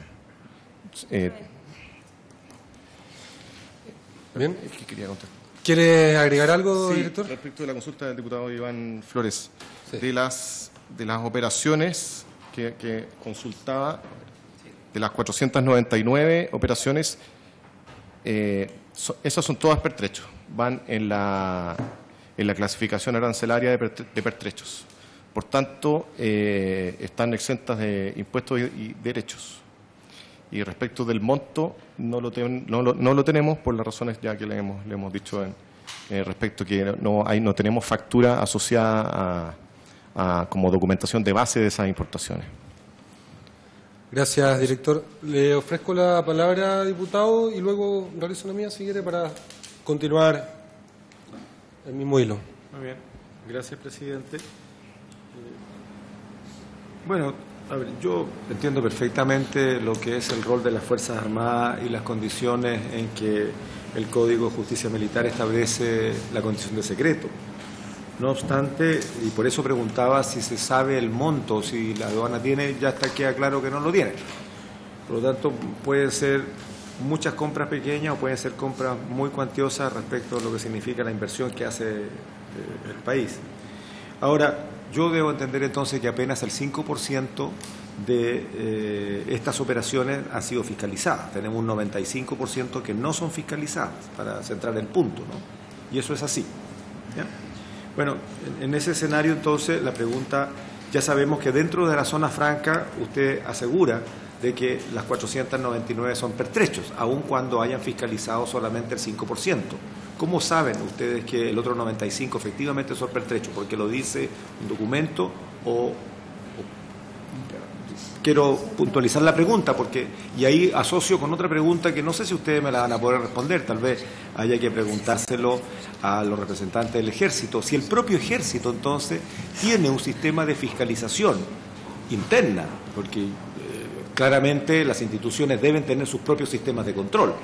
Algunos han fallado y hay otros que funcionan. Entonces aquí la pregunta está, si ustedes saben, si no habría que preguntárselo a quien corresponda, si el propio Ejército tiene su propio sistema de control de que todo lo que llega denominado pertrecho corresponde a pertrecho. Primera cosa, o sea, aquí ya tenemos 95% de las operaciones, digamos, sin la verificación de la Dirección de Aduanas. Luego pregunto entonces si efectivamente, a lo menos en la declaración documental,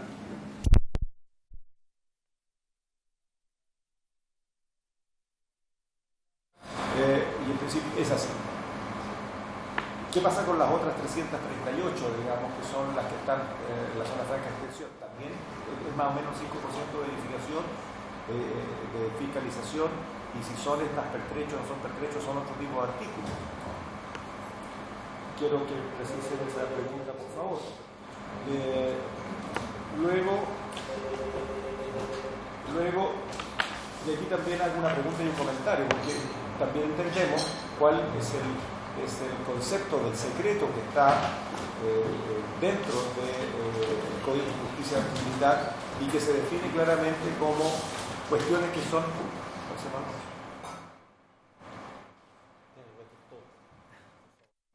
Muchas gracias. No, fallaron todos, ¿cuál es? Se murió el sistema. Se murió el sistema. Bueno, en el intertanto después podemos reponer la pregunta. En lo que corresponde al concepto del secreto, que son para resguardar cuestiones de seguridad del Estado, ¿cierto? Principalmente referido, bueno, porque vamos a entrar en el detalle de lo que se considera como cuestiones de seguridad del país, las condiciones que deben ser cumplidas para que eso efectivamente así sea. Los fiscalizadores de aduana entonces no son confiables para el concepto secreto, solamente funcionarios de las Fuerzas Armadas. Yo pregunto porque entonces si solamente las operaciones secretas pueden ser verificadas por funcionarios de las Fuerzas Armadas y no por un funcionario público, en este caso la Dirección de Aduanas, que por último va e inspecciona, por cualquier cosa, yo creo que sería bueno, porque es lo que estamos discutiendo ahora con el tema de los gastos reservados de Carabineros. A mí me parece súper delicado, aprovecho por su intermedio, presidente, de comentarlo.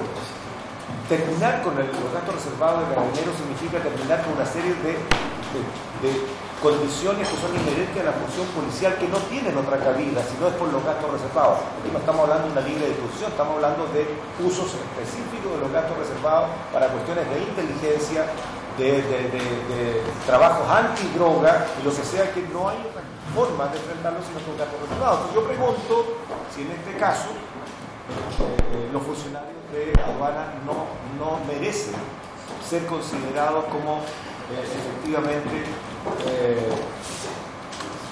no voy a repetir toda la pregunta, pero la centro en este concepto. Si los funcionarios de aduana no son merecedores del trato de poder fiscalizar en secreto una operación que por definición es secreta, tratándose de pertrechos. Hablaría muy mal de aduana si no pudieran hacerlo, porque yo creo que perfectamente aduana lo único que tiene que verificar es si la operación está bien hecha o no está bien hecha, y si cabe dentro del concepto del pertrecho y por lo tanto secreto, es secreto. Y fin de la historia. Cuando alguien no cumple el secreto, sea militar o no militar, en definitiva está sujeto a lo que la propia ley define. Y yo quiero hacerle esa pregunta, director, porque al final de cuentas eso es, para mi gusto, súper relevante, porque si no, jamás nadie va a poder fiscalizar nada que tenga que ver con algún tipo de acción realizada bajo el concepto secreto. Y ahí tendríamos que revisar la ley, entonces. Gracias, presidente. Muchas gracias, diputado Iván Flores. Le ofrezco la palabra a nuestros invitados para luego yo estoy anotando una pregunta y ya estaríamos en la ronda final, creo. Respecto de los porcentajes de revisión, bueno, como les había dicho previamente, el sistema aduanero, al igual que otros ordenamientos, se basa en la buena fe, la verdad, y si consideramos un 5% de la revisión de este universo, incluso es mayor que los porcentajes generales de revisión. Si vemos las recomendaciones o las instrucciones, las buenas prácticas de la OCDE, de la OCDE o del Banco Mundial, de la Organización Mundial de Aduanas, esos son niveles aceptables de fiscalización dentro de las operaciones aduaneras. 4 o 5%, depende, hay una, después lo va a explicar con mayor detalle el jefe de fiscalización, entre la revisión física o la revisión documental. Que no revisemos las otras operaciones, presumimos que corresponden a pertrecho, así como presumimos que el 98% de las importaciones en el país no constituyen contrabando. Nosotros fiscalizamos a las operaciones respecto de las cuales tenemos indicios o tenemos antecedentes o por la aplicación de nuestras matrices de riesgo nos resultan que representan un mayor peligro en cuanto a la comisión de delitos o la defraudación del fisco. En esa línea es la que trabaja la aduana, así trabajan todas las aduanas del mundo, no somos un caso aislado en esto. Es la forma que se puede trabajar, no podemos revisar el 100% del comercio mundial en la importación, eso y no va a pasar tampoco. Tendríamos que tener, la aduana sería el servicio más grande del país, así no opera la aduana en el mundo.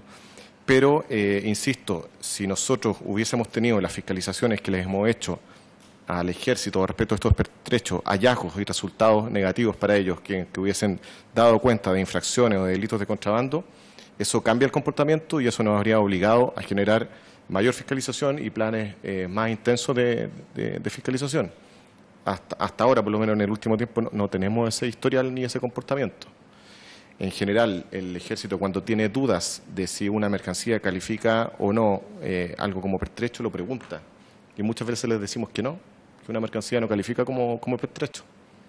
Y nos reclaman, pero a veces la ley no da para tanto. Está bien acotado el concepto de pertrecho.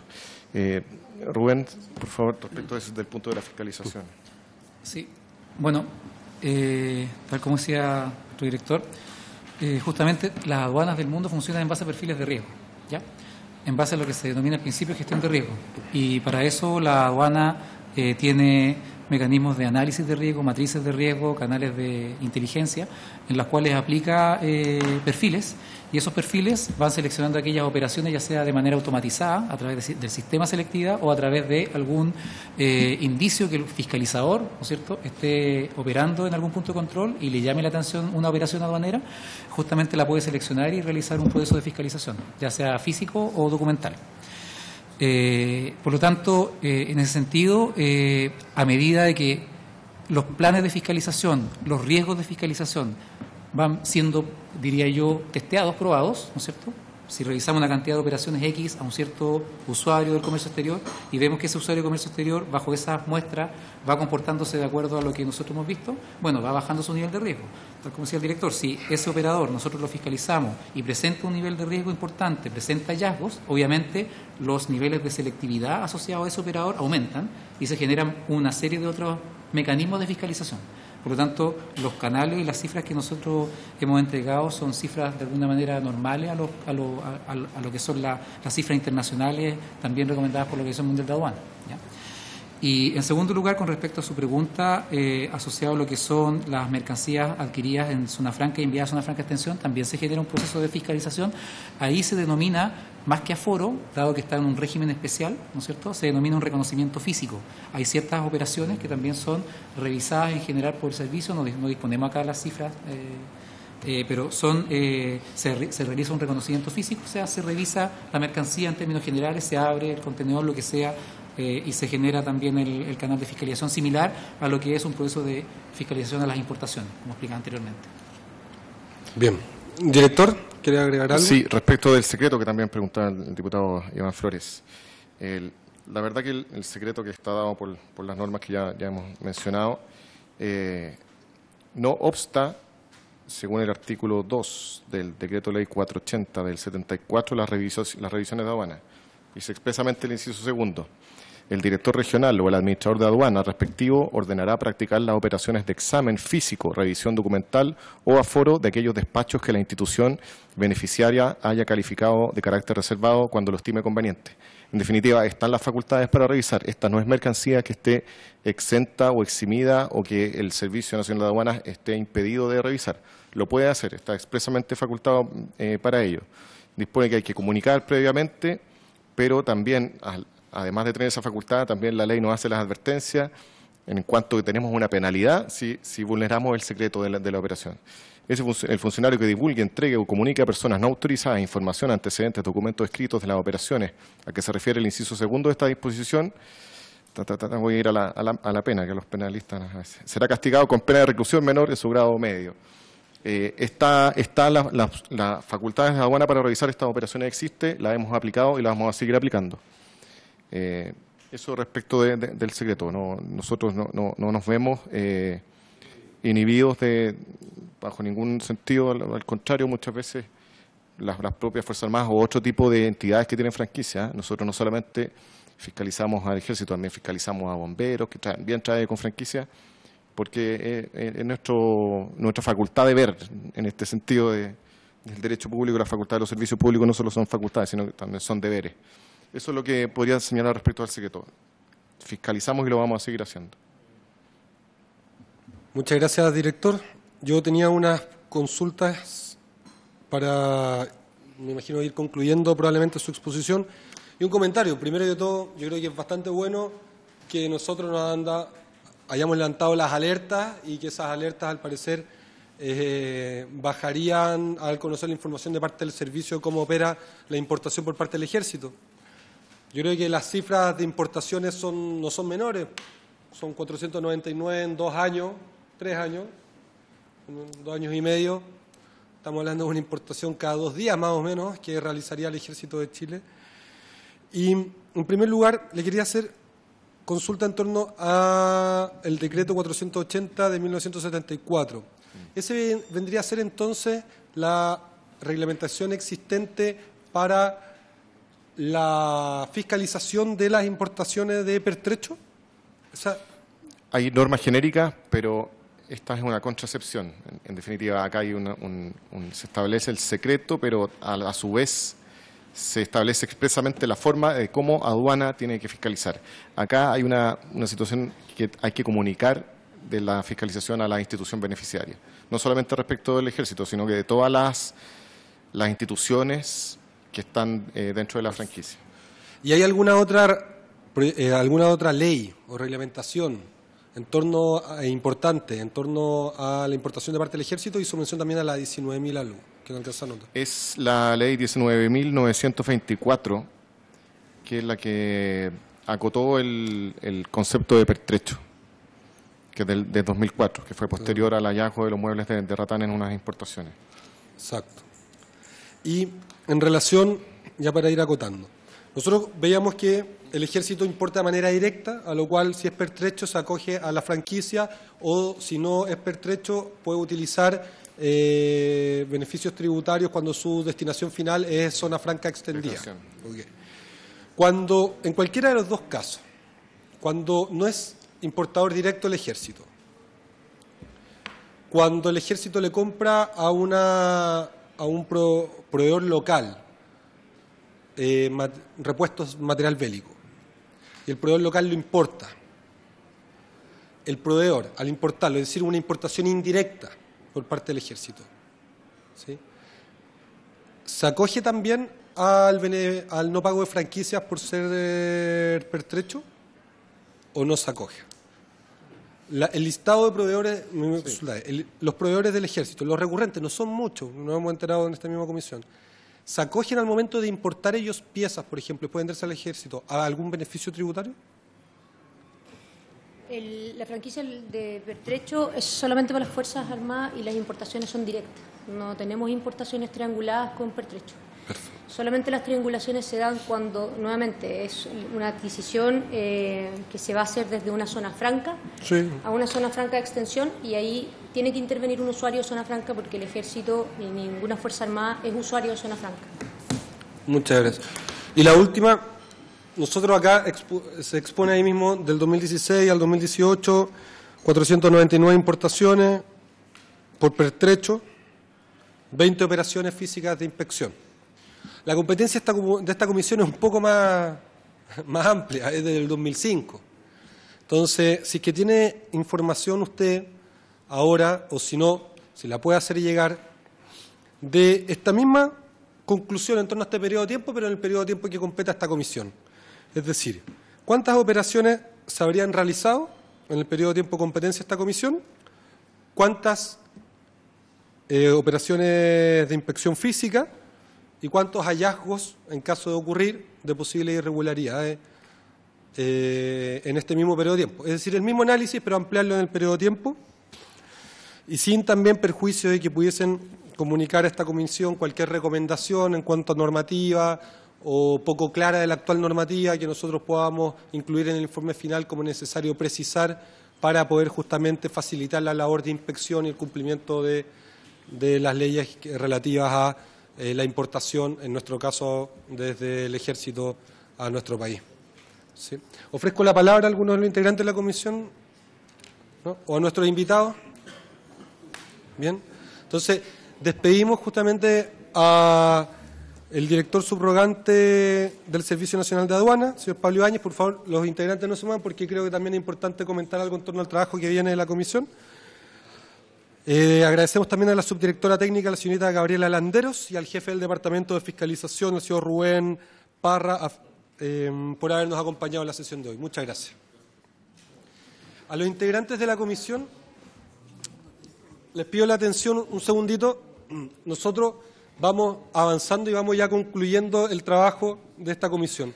Hemos tenido distintos invitados que nos han hecho saber de situaciones, de hechos que han ocurrido, de normativa un poco clara, y nos quedan un par de semanas.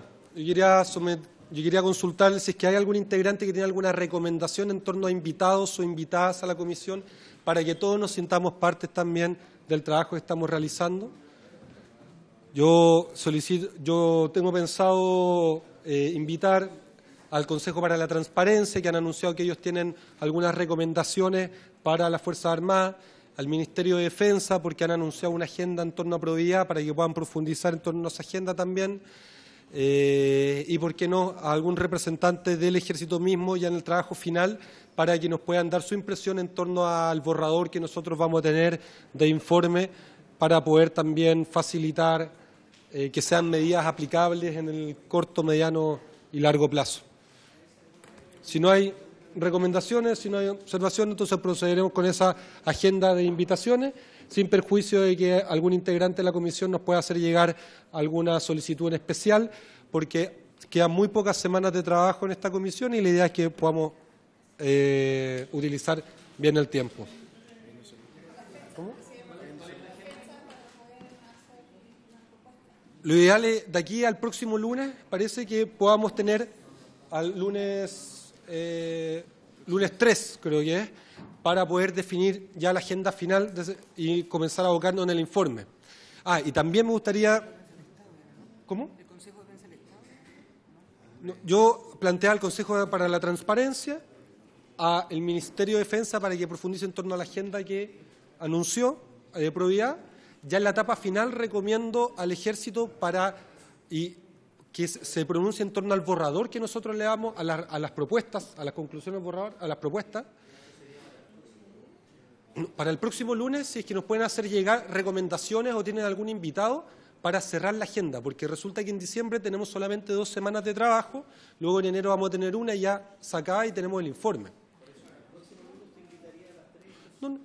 Esas serían ya para las siguientes semanas, es decir, en 2 semanas más podríamos invitar al Consejo para la Transparencia y al Ministerio para que se refieran en torno a las propuestas. El Consejo anunció ya algunas propuestas en torno a eso, y yo también a la Contraloría, que también estaba pendiente ya a entregar propuestas, ya no más para profundizar en torno a evidencia, sino que a propuestas.